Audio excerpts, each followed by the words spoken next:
Hello everyone, I am Louis of Martronics Digital System and Technology Solutions.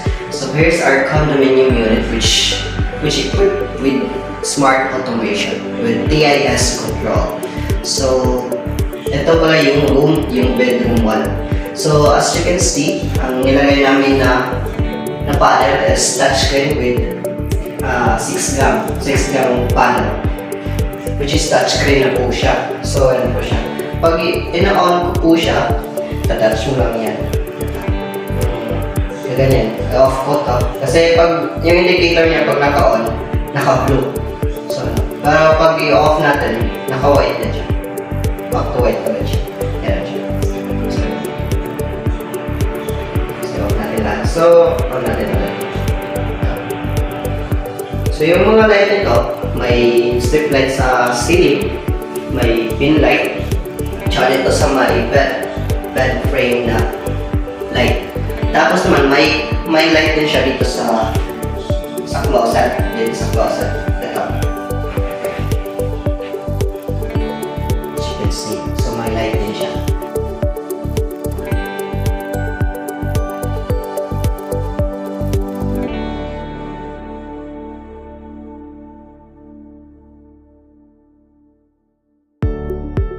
So, itong smart automation natin gamit yung TIS control, pwede po siyang makontrol via phone, via Alexa, voice command, at saka yung panel natin.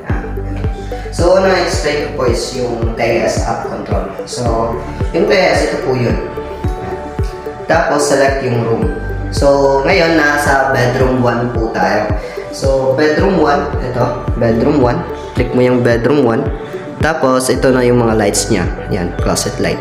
So, i-off natin since naka-on lahat. Off natin yung light 1. So, ito. So, na-off po yung light. No, kita-kita nyo naman. So, kung i-off po natin yung light 2, yan pa rin. Click naman po natin ulit. Yan. Kung sa may table light naman, may table light naman tayo dito.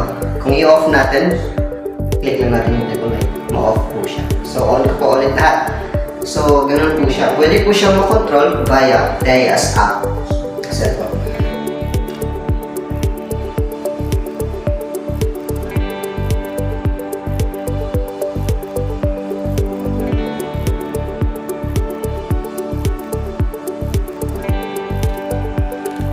So, after kung nakakita yung sa phone, makontrol siya via phone using TIS control app.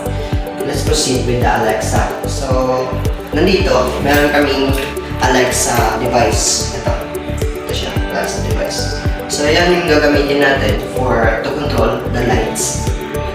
So, sample natin So, Alexa, turn off bedroom 1 cob light. Okay.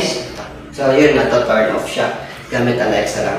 Using voice command, you can control lights, switching lights. So, itong table light natin, i-off natin dyan.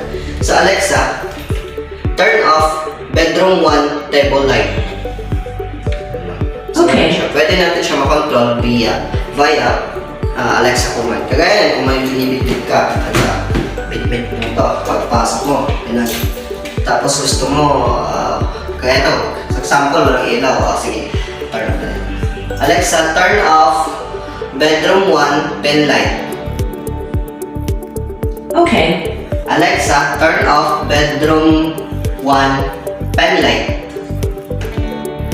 Okay. So, iwan na natin yung isang light. So, i-on natin yung mga light ng bedroom 1. So, sa bedroom 1, i-on natin.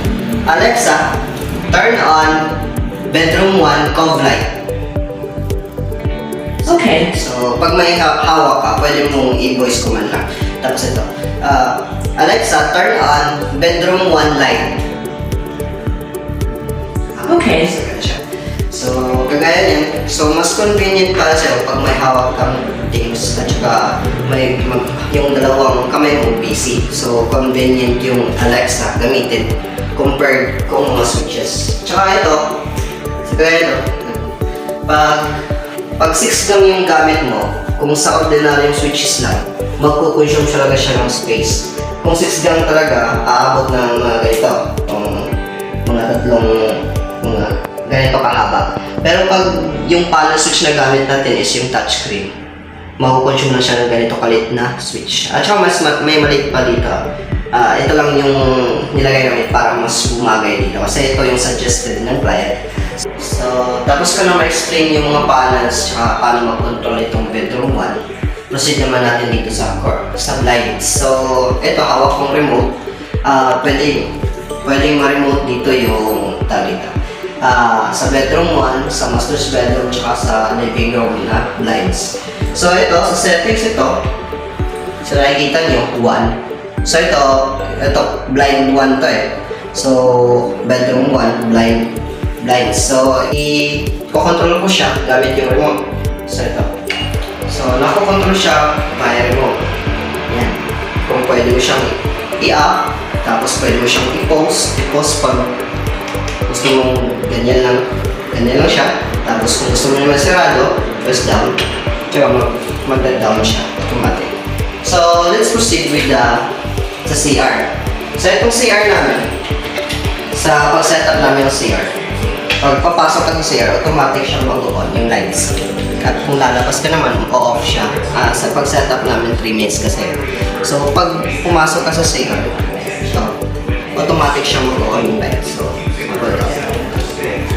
So, ito yung CR. Ayan. No need to touch panels. Wala akong nilagay na panels since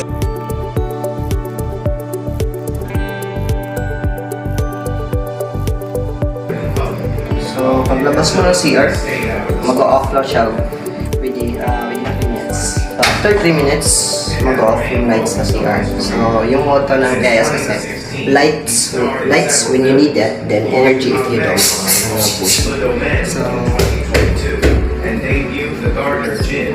So let's proceed with yung hallway switches. So ito yung hallway switches. 6 gam din yung nilagay namin dito. So nakakontrol niya dito yung sa kitchen, sa hallway, at sa living room.